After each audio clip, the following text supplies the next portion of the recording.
Welcome back, Fan-Fueled family. You get a bonus video today because it's my favorite holiday.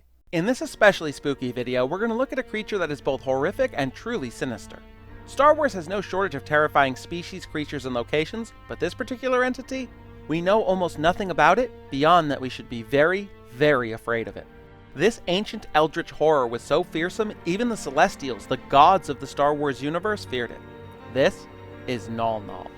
Let's address that name first. I had a bit of a struggle trying to figure out how to pronounce it. Mnggal-Mnggal? Mnggal-Mnggal? The prevailing pronunciation seems to be Mnggal-Mnggal though, so I'll stick with that. Now, Mnggal-Mnggal isn't a species, it's not a race. There aren't tons of these things running around, just one. One single entity that terrified the Celestials. Well, sort of. So, what is Mnggal-Mnggal then? Well, we don't really know. We don't know where it originally came from, though many, including the Chiss like Thrawn, suspect that it's not even from our dimension, but rather another plane of existence entirely. Some people draw comparisons to Waru, a unique extra-dimensional being that ate Force energy.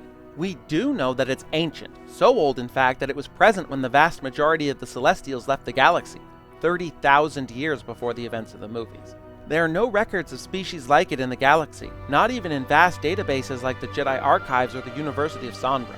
It's entirely composed of a thick, oily, slimy, dark gray ooze that smells like rot. It can shapeshift into various basic forms, turning into a bat-like shape to fly or even split to flank an enemy. It can form individual pseudopods to grasp and manipulate objects, but is unable to take on complex forms. It can't make itself look like a person, for example. That's where its scariest ability comes into play. Infection, or rather, possession. By pouring itself into a creature, it can take them over, puppeteering them from the inside.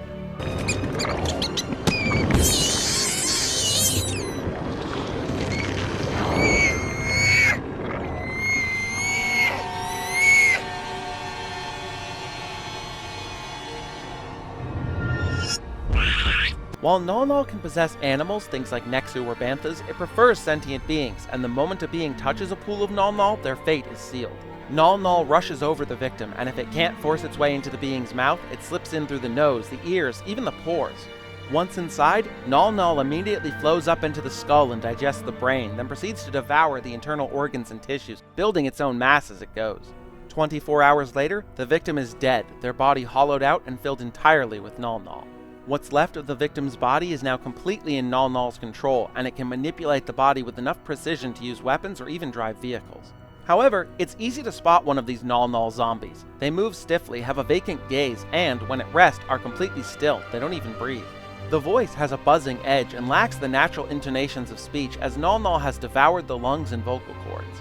After a week or so, the body begins to decay, the oily ooze streaking down from the eyes, the ears, the nose, and the mouth.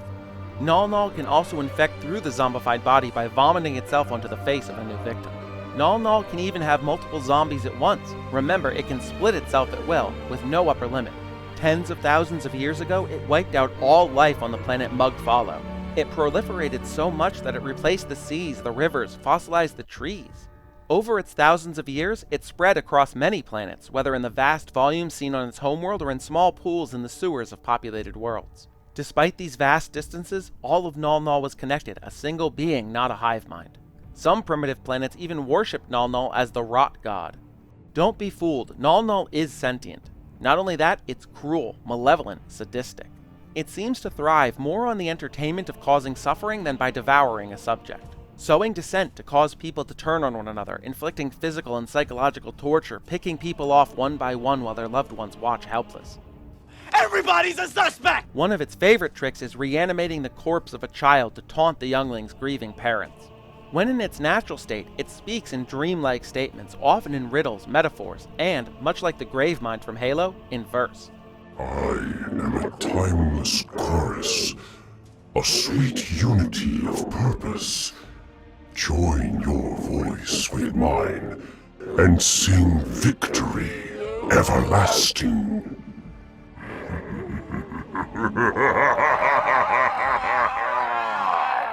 Now the gate has been unlatched, headstones pushed aside, corpses shift and offer room. A fate you must abide. I am your only end. We exist together now. Two corpses in one grave. Because of how old Mnggal-Mnggal is and how widespread, it speaks countless languages, including the ancient tongues forgotten to the rest of the galaxy. Rakata, ancient Sith, Celestial, and more. While it tells tales of these ancient civilizations, the birth of the Jedi, the departure of the Celestials, and so on, it seems to know of current events as well, speaking to how widespread it is. The Celestials are terrified of Mnggal-Mnggal, which says a lot given the Celestials' immortality. They were so scared of it, they created the Hyperspace Tangle, a massive wall of hyperspace anomalies on the western edge of the galaxy to prevent Mnggal-Mnglal's escape. Over the millennia, however, it decayed enough for Mnggal-Mnggal to get free.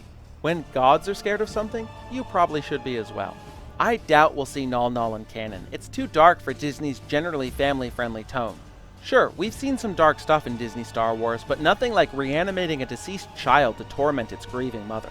That's one of the things I love about Star Wars Legends. It's not afraid to get into scary things, both physically and psychologically. It can touch on things that invoke a primal fear in us, things that make our skin crawl, that make us afraid to turn off the light. It's why we watch horror movies, why we tell scary stories around the campfire. It shows what we as people are afraid of, that collective fear inherent to humanity as a species. It's why really creepy species in fantasy and sci-fi media have to be handled carefully, because if done well, they can become a part of us. The Flood from Halo, John Carpenter's The Thing, Mary Shelley's Frankenstein, they all play on fears that we have, on aspects of the human condition. Mnggal-Mnggal is no different in that regard. So tell me, what do you think of Mnggal-Mnggal? Do you find it scary? Is there another Star Wars creature you think is creepier? I want to hear your thoughts. Thank you so much for watching this extra spooky Halloween bonus video. If you liked what you just watched, go ahead and hit that subscribe button so you never miss another video. Drop a like and a comment too, it really does help a lot, and I read and reply to every comment I receive. There's a new video every Tuesday and Friday, and shorts on Saturdays and Sundays, so there's always a lot of stuff to watch. Click here to watch last Halloween's video on the Star Weirds, another creepy creature from Legends.